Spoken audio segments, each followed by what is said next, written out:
Pertanyaan pertama, Assalamualaikum Buya. Assalamualaikum. Saya hamba Allah izin bertanya. Bagaimana cara saya menebus kesalahan dan dosa-dosa terhadap suami yang sudah meninggal? Saya merasa bersalah dan berdosa dan merasa suami tidak ridho. Apakah nanti di akhirat saya akan dituntut oleh suami saya? Saya merasa menjadi istri yang durhaka. Mohon jawabannya Buya. Terima kasih. Wassalamualaikum warahmatullahi wabarakatuh. Penyesalan itu penting. Tapi penyesalan yang sesungguhnya. Bukan pura-pura menyesal. Itu bukan berlaku kepada suami saja. Bisa saja seorang anak kepada orang tua. Seorang saudara kepada saudara. Bahkan itu menjadi bekal. Jadi penyesalan yang disebutkan tadi itu adalah bekal terpenting bagi kita untuk selamat. Biasakan untuk merasa bersalah, hai hamba Allah. Kita bukan malaikat, bukan nabi.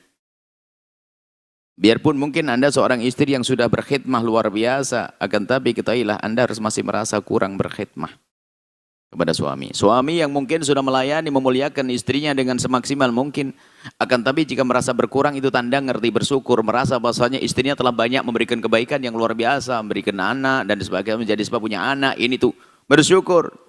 Sehingga mungkin biarpun sudah sangat baik, masih merasa berkurang. Itu penting. Yang nasib buruk adalah apa? Yang nggak pernah merasa bersalah. Ini repot orang-orang begitu tuh. Jadi Anda ini penanya bagus. Anda merasa. Dan sepertinya Anda tidak punya masalah, hanya perasaan Anda karena Anda baik hati.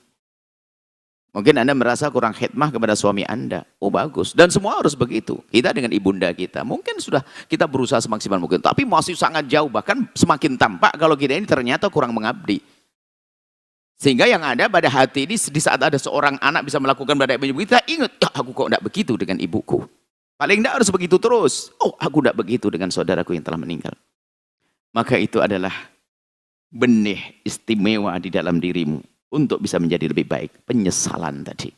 Baru bagaimana caranya? Kalau menyesalnya yang sesungguhnya itu gampang. Kecuali menyesalnya bohongan. Kalau penyesalan serius adalah pertama. Kalau ingin berbakti, mengabdi, mencari ridho kepada orang yang telah meninggal dunia, telah mendahului kita. Baik itu suami Anda yang bertanya. Atau mungkin itu istri Anda. Atau mungkin itu ayah Anda atau ibunda Anda atau saudara Anda. Pertama adalah jangan Anda berdoa kecuali Anda bawa beliau dalam doa-doa Anda. Jangan lupakan dalam panjatan doa. Karena apa? Hadirnya beliau dalam hati Anda tanda penyesalan dan tanda ketulusan Anda. Bukan hanya sekedar di sebuah pertanyaan yang disodorkan, tidak. Memang Anda merasa menyesal dengan suami Anda. Merasa menyesal telah kurang maksimal mengabdi kepada suami Anda tidak akan lupa sepanjang waktu. Hadirkan dalam panjatan doa. Selalu. Orang tua dan seterusnya. Selalu. Kemudian yang kedua adalah jika Anda mempunyai sesuatu, rizki yang Allah berikan kepada Anda, maka segera Anda potong itu rizki. Lalu Anda berikan kepada orang tersebut, kepada suami Anda. Jika itu suami. Kepada ayah Anda, jika itu ayah yang meninggal. Caranya bagaimana? Ya beliau nggak punya nomor rekening untuk ada transfer. Yang nomor rekening adalah masjid, wadah pesantren. Anda kirim ke sana. Untuk nyantuni fakir miskin. Anda niatkan untuk orang tua atau suami Anda tadi. Itu sebenarnya yang terpenting adalah penyesalannya itu yang harus kita gedekan. Semakin gede penyesalannya, semakin gede yang dikirim. Karena saya semakin gede. Kalau nyesalnya biasa mengasih hanya 1 juta. Ternyata penyesalan gede menjadi 10 juta. Semakin gede.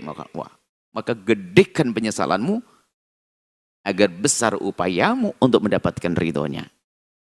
Yang ketiga adalah baik-baiklah kepada orang yang dibaiki oleh orang tersebut. Jika itu adalah suami, maka anak-anak suamimu dong.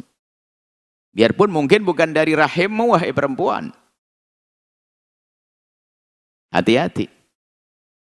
Biarpun bukan dari rahimmu, mungkin dari wanita yang lain misalnya. Tapi bukankah itu adalah anak suamimu? Begitu juga seorang suami perlu memuliakan anak-anak istrinya. Kalau istrinya meninggal kemudian dia menyesal. Biarpun itu bukan dari benihnya. Kan sebetulnya kan urusannya dengan orang yang meninggal tadi. Juga kita perhatikan ibunya suami. Kita perhatikan ayah suami. Kita perhatikan saudara suami. Sebetulnya kan itu kan bentuk penyesalan. Tanda penyesalan. Maka yang ketiga adalah baik-baiklah dengan orang yang dibaiki oleh suamimu tersebut. Jika yang meninggal orang tua Anda, baik-baiklah dengan orang yang dibaiki oleh orang tua Anda. Maka para ibu-ibu yang ditinggal suaminya meninggal dunia, maka pengabdian yang paling dahsyat untuk suaminya dan menghantarkan ke surga tertinggi adalah merawat anak dengan penuh kasih dan serius dan benar. Jangan sampai seperti sebagian wanita waktu suaminya menikah, meninggal, menangis.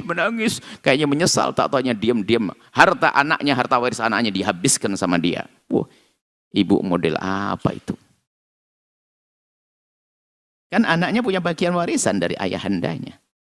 Sang istri, dia sebagai seorang istri dari suaminya mendapatkan bagian. Tapi karena dia ceroboh, ternyata harta anaknya pun dihabiskan. Ini ada model begitu. Katanya menyesal bagaimana nyakiti anaknya? Apalagi anak tirinya, bukan anaknya. Wah, mentang-mentang bukan anaknya langsung. Wah, ini kacau ini. Ibaratnya begini, suami sudah punya istri. Istrinya meninggal, punya anak sudah, kemudian menikah lagi. Ini istri yang terakhir ini menemukan kematian suaminya. Jadi anak bawaan suaminya sudah nggak dianggap, pembagian waris kacau. Neraka ini perempuan. Kadang ada suami juga begitu. Menikah dengan seorang perempuan sudah punya anak. Ternyata di saat istrinya meninggal dunia, lihat. Harta istrinya dihabiskan sama dia, anaknya dari suami, anaknya dari istrinya yang bukan dari dia pun nggak diperhatikan. Wah, ini dosa-dosa gede begitu tuh. Kuncinya sederhana. Kalau memang Anda memang rindu akhirat seperti babnya tafsir hari ini, sederhana. Anda tidak ingin sengsara di akhirat, maka berbaktilah, maka baiklah dengan orang yang dibaikin oleh suami Anda. Maka seperti itulah wahai para ibu yang solehah yang bertanya tadi. Kemudian juga program-program kebaikan yang dilakukan suami lanjutkan, yang disenangi suami lanjutkan, dan seterusnya. Seperti itu. Jadi tidak ada kata terlambat. Anda masih bisa. Termasuk mohon maaf urusan pribadi Anda. Urusan pribadi, naudzubillah urusan syahwat dan sebagainya ya. Suami soleh, Anda urusan syahwat harus tahu diri dong. Jangan sampai naudzubillah liar. Banyak sebagian orang di saat suaminya meninggal kepleset dalam kehinaan. Maka kalau memang Anda punya hajat pribadi, Anda boleh menikah kok. Tidak akan bukan berarti itu tidak berbakti pada suami. Menikah dengan cara yang benar, halal, suami yang benar, pilihan sah. Karena kita ingin dilihat Allah, bukan dilihat manusia. Allah yang melihat seperti itu. Semoga Allah menjaga Anda semuanya. Allah a'lam bishawab. Setelah Anda menyaksikan video ini, jangan lupa berselawat kepada baginda Nabi Muhammad sallallahu alaihi wa alihi wa sahbihi wasallam.